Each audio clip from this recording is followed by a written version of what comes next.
Puss in Boots. Once upon a time, there was an old miller who had 3 sons. They all lived in a small town. The 2 older brothers were very lazy and left all of the hard work to their youngest brother. Close to the time of his death, the miller called his 3 sons to his side. "Listen, I want to decide who gets what little I have before I go. You know, all we have is a mill, a donkey, and a cat." But before he made the partition, he passed away. When the funeral was over, the older brothers whispered among themselves and made a plan. They decided how they would share their inheritance.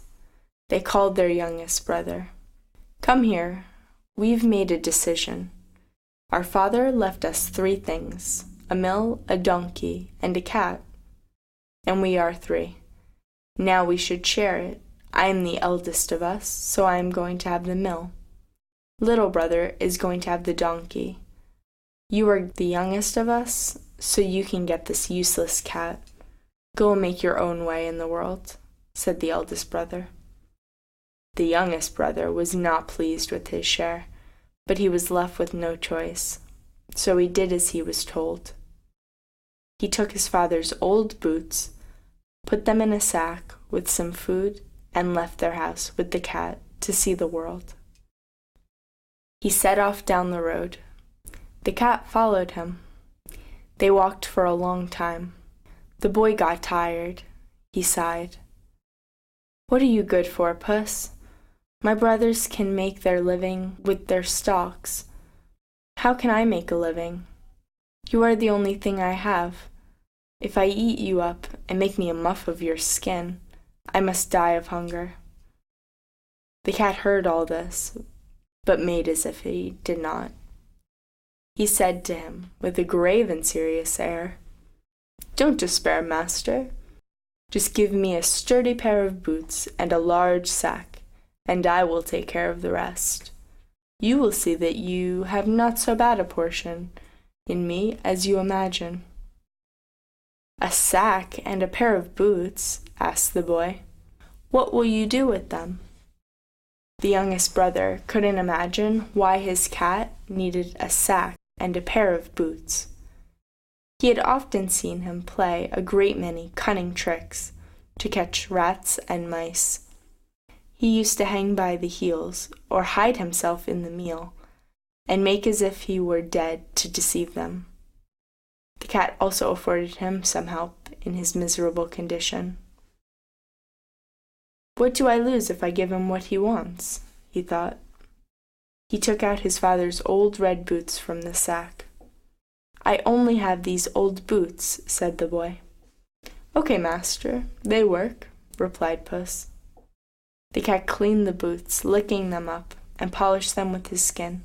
The old red boots looked shiny and new. The youngest brother emptied the sack. There was only a little food in the sack.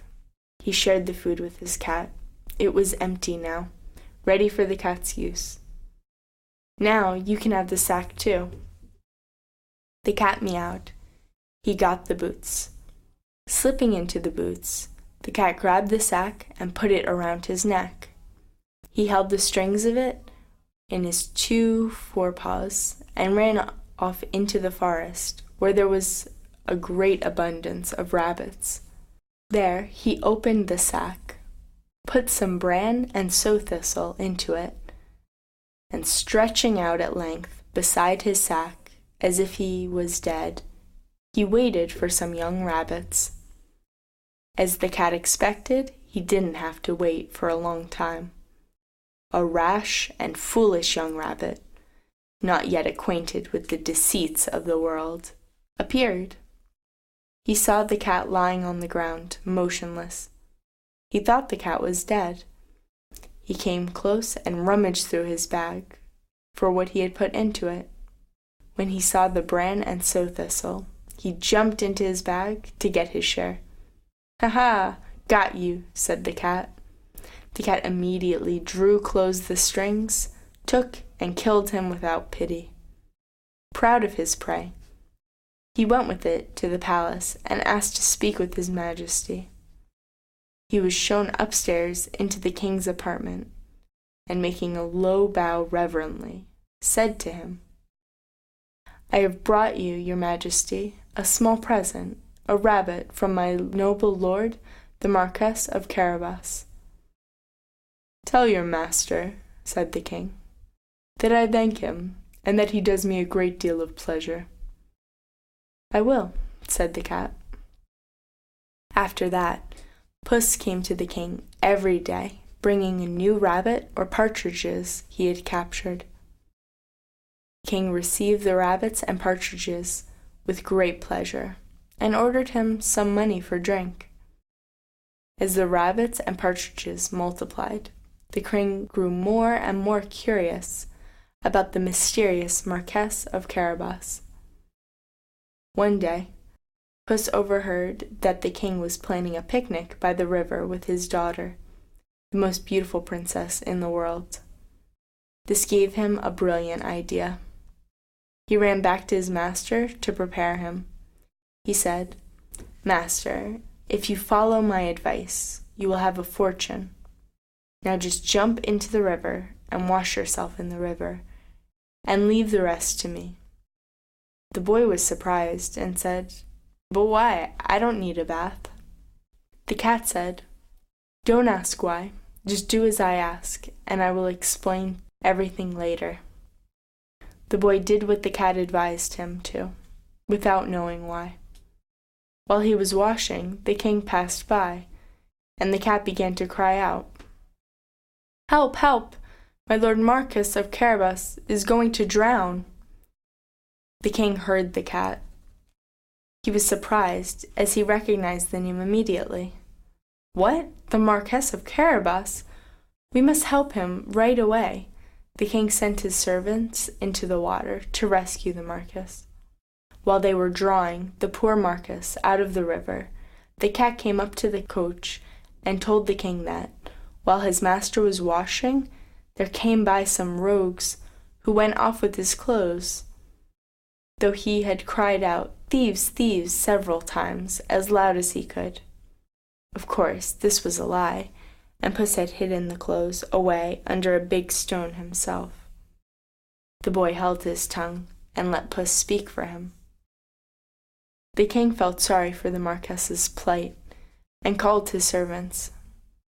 He immediately commanded the officers of his wardrobe to run and fetch one of his best suits for the Lord Marquess of Carabas. When the boy dressed himself in the new clothes, he looked so elegant and glittery that he felt just like a real Marquess. "Those clothes suit you well," said the king. The boy thanked the king for the clothes. The king said, "Come with me in my carriage, and I will escort you safely to your castle." "Oh, thank you, your highness, thank you so much," said the cat. The youngest brother was very nervous, because he didn't have a home, much less a castle. "Trust me, master, and get into the carriage," said Puss into the boy's ear. "Everything will be taken care of." The youngest brother got into the carriage and sat opposite the princess. He first saw the princess there. She was very beautiful. He immediately fell in love with her. The king introduced his daughter to the youngest brother, the Lord Marquess of Carabas. Puss, quite overjoyed to see his project beginning to succeed, ran up the road ahead of the king's carriage until he reached some countrymen who were mowing a meadow. He said to them, "Good people, you who are mowing, lend me your ears." The countrymen stopped working and gathered around the cat. The cat went on speaking. "Soon the king will be here.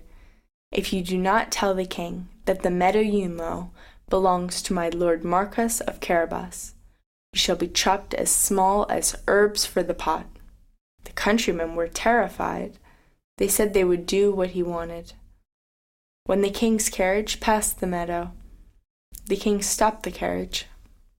The countryman came close to the carriage to see the king and the princess. The king asked the countryman, "Who does this land belong to?" "To my lord Marquess of Carabas," they answered together, for the cat's threats had made them terribly afraid.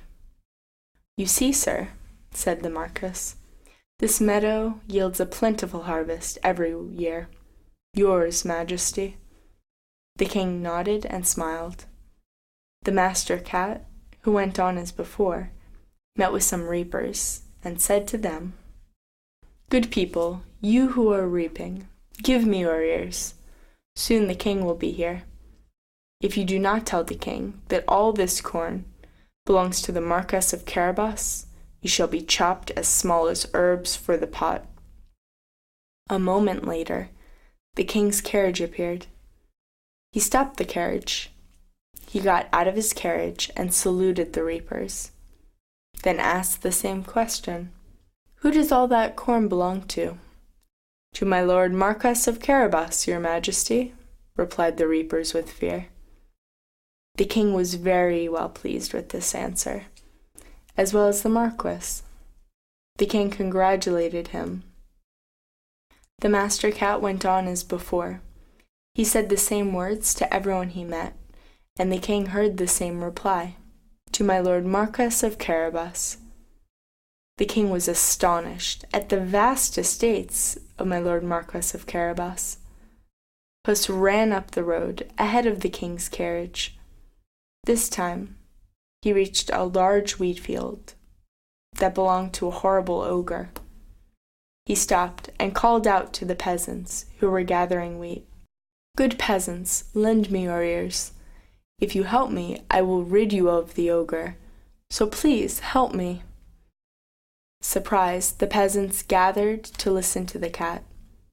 As the ogre treated them badly, they all wanted to get rid of him. "Tell us, what do you want us to do?" asked the peasants. The cat said, "Very simple. When the king's carriage comes down this road, the king will ask you who this land belongs to. Tell him that it belongs to the Marquess of Carabas, okay?" The peasant said okay. Having settled that, Puss hurried off in the direction of the ogre's castle. When the king's carriage passed the wheat field, the king stopped the carriage. The peasants saw the carriage. They came close to the carriage. The king asked the peasants, "Who does this land belong to?" The peasants responded with one voice, "It belongs to the Marquess of Carabas." The king was very well pleased with their reply. He congratulated the Marquess of Carabas again. The princess raised her eyes and looked at the Marquess of Carabas. When their eyes met, she smiled at him. The Marquess of Carabas didn't know what to say. He blushed. He kept silent. Meanwhile, Puss arrived at the ogre's castle. The ogre was the richest person in that area. He had vast lands and a big castle. The cat knew who this ogre was and what he could do. He went inside. "Greetings, Sir Ogre." "Who are you?" asked the ogre. "I serve the noble Marquess of Carabas. He's on his way here, bearing rich gifts for you." "Is that so?" He laughed. "It is. Is it true that you possess great magical power?" "What? Do you dare doubt my powers, insignificant worm?" roared the ogre. "I just hope to have the honor of seeing for myself. I heard that you can transform into any animal," said Puss. "Piece of cake. Watch and tremble." There was a boom sound, and the ogre turned into a lion. "Grrr! Oh, sir, that is too frightening." Puss was so terrified at the sight of a lion so near him that he immediately got into the gutter. The ogre came back to his original form. When Puss saw that the ogre had resumed his natural form, he came down. "Ha ha ha! How do you like that? Do you doubt my powers now? I saw you look for a place to hide. You disappeared for a moment. Where were you? Were you scared at the sight of me?" "To be honest, sir, yes. I was very impressed, sir. But I'm sure you could turn into a small animal, like a rat or a mouse." "What? Nothing is impossible for me. Watch!" There was another boom. With the ogre's last words, he transformed himself into a tiny mouse and began to run about the floor. The cat was waiting for that moment. Quick as a flash, Puss pounced and captured him, and he popped the mouse into his mouth and swallowed it whole. He quickly made some arrangements in the palace. Just at that moment, the king saw this fine castle. He wanted to know to whom it belonged. The carriage stopped in front of the castle. Puss heard the noise of His Majesty's coach. Running over the drawbridge, he ran out and said to the king, "Your Majesty is welcome to this castle of my Lord Marquess of Carabas." "What? Marquess of Carabas?" The king was very surprised once more. "Yes, Your Majesty, this is the castle where my Lord Marquess of Carabas lives." The king looked around the castle and said, "It is a beautiful castle." He turned to the Marquess of Carabas. "Dear Lord Marquess of Carabas, my daughter and I are very pleased to know you. You have vast lands and a really beautiful castle. Congratulations." The Marquess, making several low bows, accepted the honor which His Majesty conferred upon him. They had a perfect meal together. The king was very pleased to know the Marquess. That very same day, the youngest brother and the princess had a magnificent wedding. They lived happily ever after in the ogre's beautiful castle. "And it's all thanks to me," said the cat. Puss became a great lord and never ran after mice, unless he required some diversion. The end.